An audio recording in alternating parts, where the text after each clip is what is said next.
In this video, we're talking patch and is Galactus dead? We got the patch notes, a bunch of changes, Conquest mode, but the biggest thing here is Galactus still worth buying and or is he dead? You've probably seen the patch notes by now. I'm going to go through these a little bit, not read them line by line. I'm going to cover the main aspects of it and focus primarily on the Galactus because I'd love to hear you guys' comments below on the deck that I'm going to show here. Conquest mode, we got it in the game. I think it's going to be fun. I am worried about how long it's going to take. I think that at some point they might want to consider reducing the health there to make it a little bit faster. I'd start off by knocking off 2 bars of health. I get that there's some 8 cube things that everybody's sort of used to. So I don't know. I didn't think through the math there too much, but I think it might be a little bit too long. We'll see. We've got the new Mystery Series 3 in the token shop. Just go to your shop here. You've got your normal new card. You've got your Series 4 card, and then off to the side. If you are not Series 3 complete, you should have a card there. I'm personally Series 3 complete, so nothing showing up. I want to focus on this weekend mission sync for just a minute. So we've talked about this before. Basically, you're going to have weekend missions, which is fantastic. You win games with the season pass card to earn gold. That incentivizes players to buy the card. Again, I've said for $10 a month, I think that's worthwhile. The part I'm a little worried about, win games with newly released card to earn tokens. The rest of this doesn't say how many tokens. I'm going to go ahead and buy Silk now because of this, because I want to see exactly how many tokens you get. If you want to wait one weekend, check back with me after the weekend, but I really like if they would share with us exactly how many tokens you can earn. And is that going to fluctuate? Again, blind spending for players is typically a problem. I know that's a tactic that people like to use, the FOMO, the fear of missing out on something. So someone might just buy it like I'm doing now, but would I do that if I wasn't going to test it and share it with you?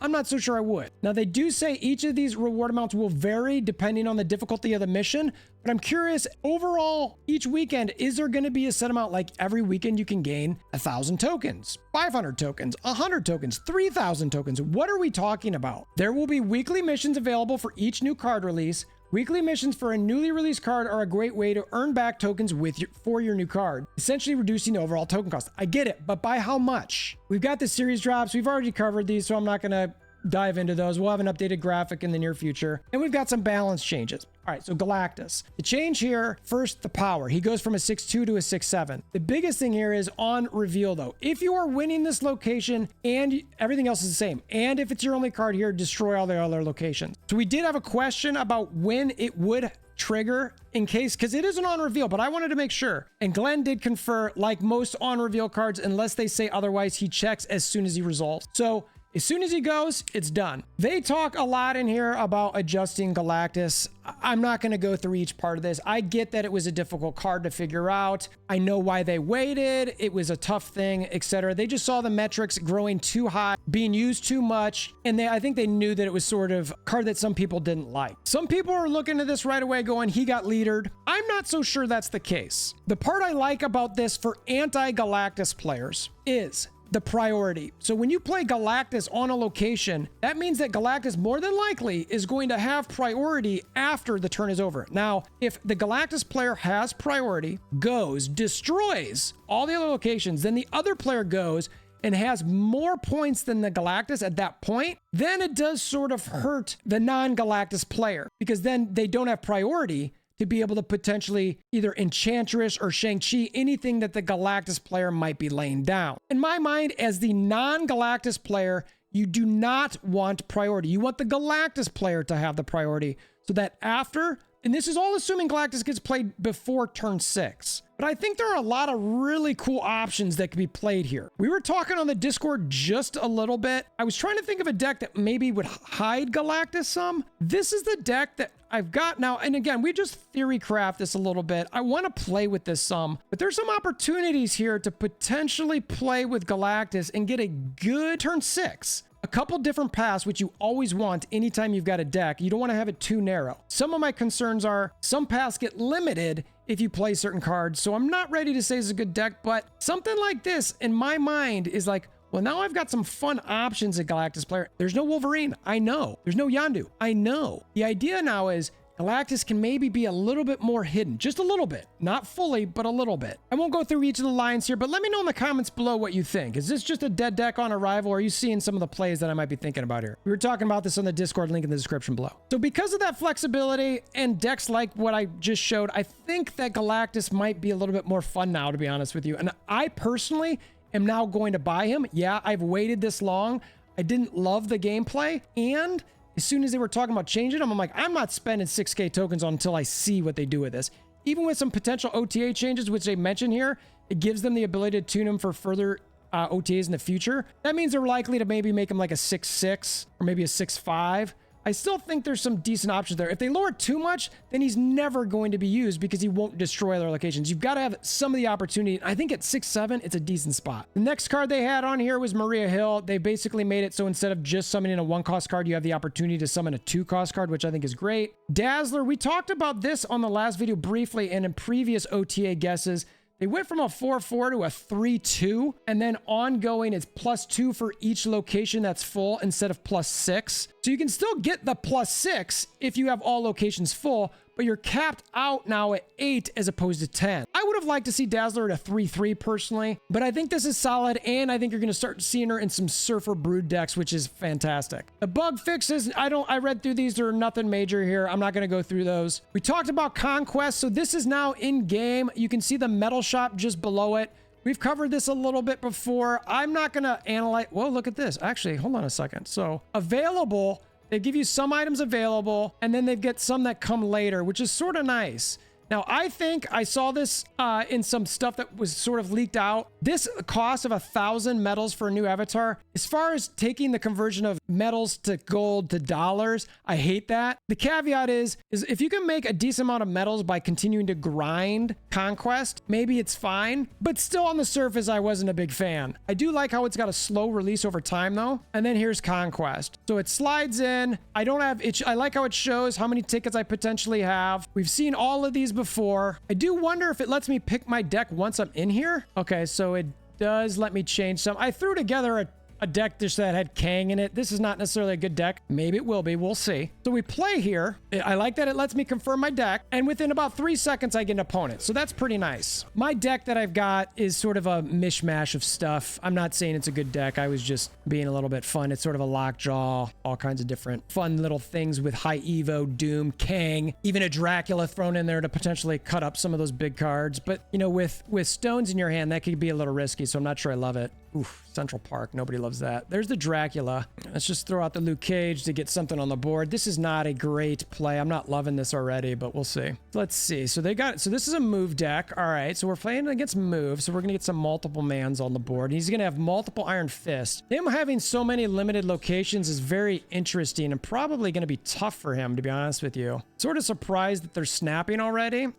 I don't think they're going to have a Killmonger. We're going to start pinging some of these actual cards they've got on the board. We'll see what they get here. Interesting that they would do that. All right. So now we've got, oh, there's our Lockjaw. You bum. What do we want to see? Let's do this. Let's potentially move something here. Yeah. So we're giving ourselves some flexibility here, playing Wasp, giving ourselves the potential Space Stone. I'm not going to play Hulk on Lockjaw next turn, but at least I have him there to potentially win something. So we'll see. Again, I'm sort of surprised they snap, but we'll see how this sort of shakes out. All right, Raven, Hulkbuster. All right, some interesting plays here. Lockjaw, we'll go ahead and doink that. All right, and see if we can get one of our bigger cards. Sunspot would be the worst, or Kang. All right, so I draw Infinite for the next turn. So that means a Dracula could be decent. All right, we're still going to do this exact same play. All right, so they get the Hulkbuster still. They're doing the Craven still. I wonder if the Wasp Hills hits the same 2 cards. I think it was Squirrel and Craven. Yep. All right, so it does hit the same. And then let's see what we pull. It should be Infinite. No, Reality. Oof, nobody likes that. Vibranium Mines. All right, and then it pulls Mind Stone instead. That's interesting. All right, so let's go ahead. Let's see. But we want Hulk left. And what do we want to move off of that? I guess it doesn't really matter, does it? We'll keep that, and then we'll Wasp here. And then I think no matter, I mean, we could get a stone there and still lose, but Doctor Strange going nowhere, Vulture going nowhere, Hulk wins there. Ding ding. So as long as this should be a guaranteed win because it'll ding twice and then tied, and then I'm gonna get at least a 1, so it's tied and I win. Or there you go, Vibranium. So there we go. So we got 4 to win the first match, but that was just what, one match? So, but I'm not fully blown. I still got to get down. I've got to say battle ready again. So I've got to go yet again, round 2. Our sunspot right. So because they're probably going to give that up with move. We got King to start. I might want to think about letting Infinite play on that final turn, or if I can keep him in my hand with Drac, that'd be great. All right, we got, ooh, Elysium. All right, let's go ahead and put Lockjaw mid. See what we get. Well, I got Lockjaw. They've got multiple men left. They're going to do Craven, and they're going to do Doctor Strange to the right-hand side. That's fine. Let's go ahead and where do we want Soulstone? So let's do this, and let's Soul Right just to help that sunspot a little bit. Nakia, interesting. All right, high Evo into Time Stone gives me some extra points here. So I can play a 5-point. Ooh, ugh, that's annoying. All my Kang keeps getting pulled up. So I wonder what it's going to pull this time. The nice thing about having Kang in these decks is now when I snap, they don't know if it's going to be a Kang or not. All right, again, we're going Soul Stone. We're going here. This way, our Infinite is definitely going to get pulled right, which is fantastic. Probably didn't even need to Soul Stone that, actually. I'd say that's a bad play. I could put that somewhere else, but Time Stone. Oh, okay. No, it changes it. Interesting. Heimdall. All right, so I got to be careful with my Doom now. I really want to, I think I'm going to skip here and play my Infinite left. So I'm going to skip here, and then I'm feeding my Sunspot, and I will give my Infinite on the left-hand side, because 22 points left is really solid. So we'll do that, and we'll do that. We're going to snap to get them commit to 2. We'll see what they do. They got a Doctor Strange who's going to pull what? The Heimdall, Hulkbuster, and let's see here. Multiple Man. They've got a Cloak that they could move, so maybe they move Vulture over there, which gains what, 5? So that's 7. So that ties them there. So I just need to change, I just need to play like 1 card over there, which is fine. All right, let's see. Final turn. Let's see. I think I've played all my stones, so I think I could actually do this. I think that gives me the big dubs. Can't snap anymore, but that should win it where I get a little bit, even if he pulls the Vulture over there, which is best. I mean, unless they pull the Heimdall. Yeah, there's the Vulture. So I should still get that. There's Thanos, and then the Reality Stone should be, I think that's the final one. Yeah, there you go. So I get Thanos.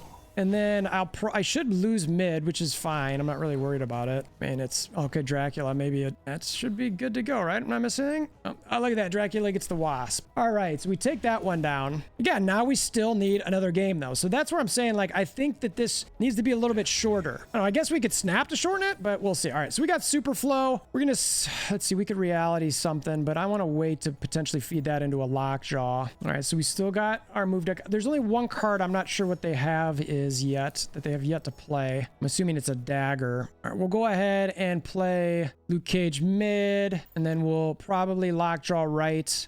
I'm building up that Hulk a little bit here. They play a multiple man again. Oh, I'm glad I did not play that right. So I'm gonna go ahead. Let's go ahead and we're gonna change that Isle of Silence, because I just, in case I want to play something there that I need, that could be hurtful to me. They play Nakia again. I play my Lockjaw and my Reality Stone. Let's see what it actually pulls in. Hopefully this doesn't pull us Doom. There's my Sunspot. Great. That's a terrible location. Reality Stone. Come on, give me the Reality Stone again. Nice. I needed that. I do not think I'm going to get a lot of stones here, so I'm going to probably eventually play my Power Stone and just see what we get with the Drac. And we got an Iron Fist again.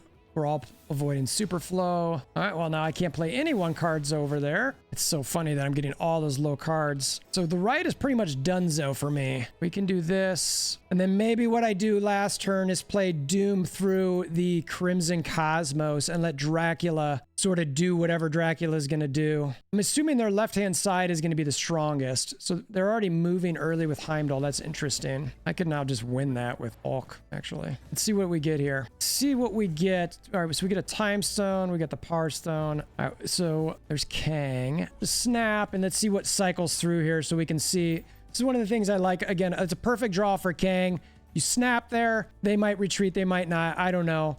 But I can snap, play it, also see what comes through on Lockjaw. And so I'm going to get the Mind Stone, which is not all that great. They get the Hulkbuster, which does what? I would just need to, so yeah, I will win this. So I'm playing Hulk left, and then it's over. We're playing Hulk left. We do that. Actually, Hulk does not get 1 point there, so that's a mistake on my part, but I play that there to get within 1 point. Yeah, see, I messed up. Oh, wait. No, I didn't. So I thought I messed up there, but now the nice thing is that Hulk gets me within 1 if I had not played him there, and then the right-hand side gets me the dubs.